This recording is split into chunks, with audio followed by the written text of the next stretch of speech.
muñeco híbrido 3. Por lo general, se considera que el muñeco híbrido 3 es el muñeco que guarda mayor semejanza con nuestros rasgos humanos de entre todos. El que tenemos delante es solo una muestra de los muñecos híbridos 3. Este muñeco híbrido 3 tiene la talla y forma de un hombre de estatura media. Mide unos 180 centímetros si pudiera incorporarse, y su peso es de unos 77 kilogramos. La familia entera de híbridos 3 incluye muñecos más pequeños para abarcar las otras tallas de población, así como versiones más grandes para las personas que sean más corpulentas que este muñeco. El muñeco está fabricado con diferentes tipos de plástico, metal y caucho. Empezando por la cabeza, tenemos 3 pequeños sensores aquí.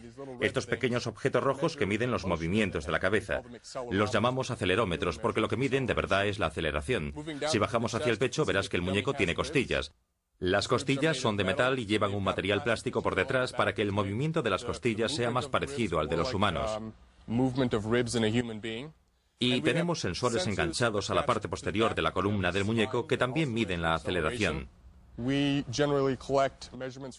Generalmente recogemos las mediciones a partir de 30 sensores distintos y todas estas mediciones son registradas en la grabadora que está instalada aquí dentro del pecho del muñeco.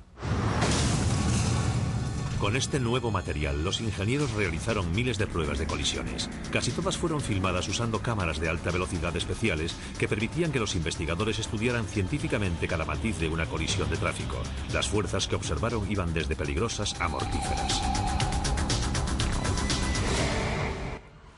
He oído a gente afirmar que serían capaces de sujetarse en caso de colisión.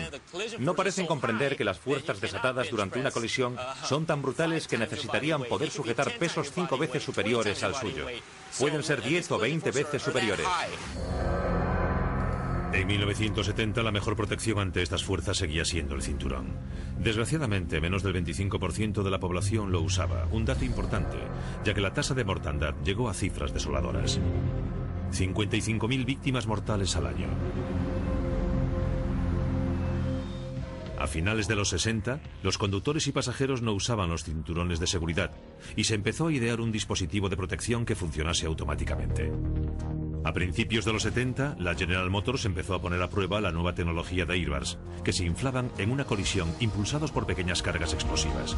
Los airbags se inflaban con la suficiente rapidez como para proporcionar una acolchada barrera entre el ocupante y el interior del vehículo. Trágicamente, los airbags se inflaban tan rápidamente que en ocasiones mataban a mujeres de pequeña estatura y a niños. Durante los siguientes 30 años, los fabricantes de coches perfeccionaron el sistema de inflado de los airbags, aunque parte de la tecnología más innovadora ya estaba allí desde el principio. La primera generación de airbags eran los de doble velocidad. Los que empleó la General Motors allá por 1973 ya tenían doble velocidad de inflación. Se accionaban con una menor fuerza, con una velocidad de colisión a 20 kilómetros por hora. Aumentaban su fuerza de inflado ante una colisión a 30 kilómetros por hora. ¡Qué ironía! 30 años más tarde seguimos recurriendo a lo mismo. A mediados de los 80 se crearon los sistemas de frenos antibloqueo que proporcionan un mayor control al conductor. Justo antes de una colisión, el conductor pisará el freno, lo que obligará al coche a patinar fuera de control. Este sistema antibloqueo aumenta y disminuye la presión del freno, permitiendo el máximo de frenado sin bloquear las ruedas, lo que impulsaría al coche fuera de la carretera. Pero a pesar de los tremendos adelantos en materia de seguridad automovilística, tanto el gobierno como las industrias reconocían que estaba ganada solo la mitad de la batalla con mejores coches. Las carreteras tendrían que mejorar para hacerlas más seguras y así salvar más vidas. Hay aproximadamente un 30% de muertos en accidentes en los que no intervienen dos coches, sino cuando un único coche se sale de la carretera. Los ingenieros del Instituto de Transportes de Texas están procurando que esto cambie. Hoy están poniendo a prueba un nuevo guardarraíl para puentes diseñado para que los conductores que pierdan el control no se salgan de la carretera y acaben formando parte de las estadísticas mortales. Tengo detrás de mí, a unos 40 metros, el vehículo que embestirá contra el raíl. El sistema de cableado guiará el vehículo hacia el raíl y la grúa que ves a mis espaldas lo remolcará. La camioneta embestirá el raíl a 100 kilómetros por hora. Los mecánicos de pruebas ultiman los detalles y comprueban las cámaras de alta velocidad que captarán toda la acción.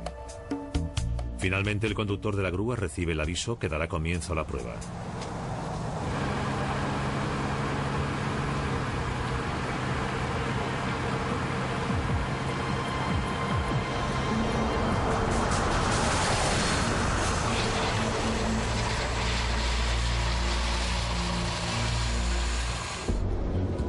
A primera vista, la prueba parece todo un éxito. Después del impacto, la camioneta recupera el sentido de la marcha en la calzada. Lo que hizo fue controlar y redirigir el vehículo.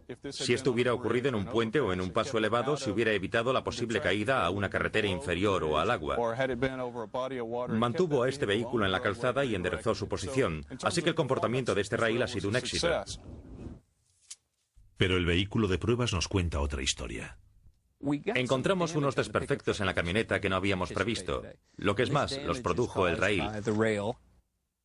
La superficie de contacto del rail probablemente contribuyó a ello, empujando el volante hacia el habitáculo, restando lo que llamamos espacio vital dentro del vehículo. Esto ha ocurrido porque el suelo se ha metido hasta dentro del compartimento del ocupante. Podría suponer unas importantes lesiones en las extremidades inferiores de los ocupantes, quizás lesiones graves en el resto de sus cuerpos también. Los mecánicos de pruebas revisan el vídeo de alta velocidad y dan con el problema. Las juntas que sujetan los raíles se engancharon con el vehículo, provocando una deceleración en el choque mucho más violenta de lo calculado. Habrá que volver a diseñar el rail. Con estas pruebas podemos analizar muchos aspectos. Hoy hacemos muchas simulaciones, incluso por ordenador, pero a la postre los vehículos de verdad son la verdadera prueba de fuego. En la actualidad, las agencias estatales y los institutos de investigación se toman muy en serio la seguridad en las carreteras. Pero durante la primera mitad del siglo XX, los legisladores mantenían una filosofía pragmática y peligrosa. Uno de mis colegas la llamaba la filosofía del avestruz. Realmente hasta los años 60 nadie concedía demasiada importancia a los vehículos que se salían de la carretera. Parecía que casi todo el mundo se ponía de acuerdo al pensar que si alguien se salía de la carretera, algo habría hecho para merecerlo. Habrían obrado mal y tendrían que atenerse a las consecuencias. Los conductores de principios del siglo XX nunca sabían con lo que se podían encontrar en la carretera. Había zonas donde el hormigón y el asfalto abundaban, pero la mayoría del país era una enorme maraña de carreteras de tierra.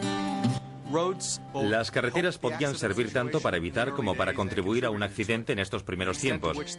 Impedían el exceso de velocidad porque evidentemente la gente no podía ir tan deprisa como para meterse en situaciones de riesgo. Por otro lado, la calidad de las carreteras, su configuración geométrica, los cambios de rasante, las curvas, todo era muy primitivo. De modo que cuando te metías en problemas y te salías de la carretera, era bastante corriente empotrarse contra un árbol o meterse en zanjas. Las peligrosas curvas de horquilla que esperaban al final de largas rectas o los barrancos en los costados de las autovías eran frecuentes asesinos. A principios de los 50 y durante la legislatura del presidente Eisenhower se crearon fuertes financiaciones para impulsar la investigación. Se creó la Administración de las Autovías Federales, que legislaba la construcción y seguridad de las carreteras, esperando así disminuir los siniestros. Una de las primeras mejorías más efectivas fueron las llamadas zonas libres. Teníamos que asumir que no todos los conductores que se salían de la carretera tenían la culpa. Había que proporcionar mejores medidas de seguridad, y lo primero era que se dispusiera de una zona libre de obstáculos o área de recuperación de la marcha al costado de la carretera. Donde no se podían habilitar espacios libres, los constructores de carreteras se empeñaron a fondo en proteger a los coches de los obstáculos naturales que fueran demasiado grandes o difíciles de eliminar. Desde este concepto de zonas libres llegaron multitud de dispositivos de protección y retención cuya finalidad era mantener a los coches en las carreteras. Pero los obstáculos naturales no eran el único problema. Cualquier objeto a la orilla de la carretera puede ser un asesino en potencia. Durante un choque a alta velocidad, las señales de tráfico atraviesan los coches, frenando la marcha mortalmente. Un buzón de correos como este puede decapitar a un conductor con la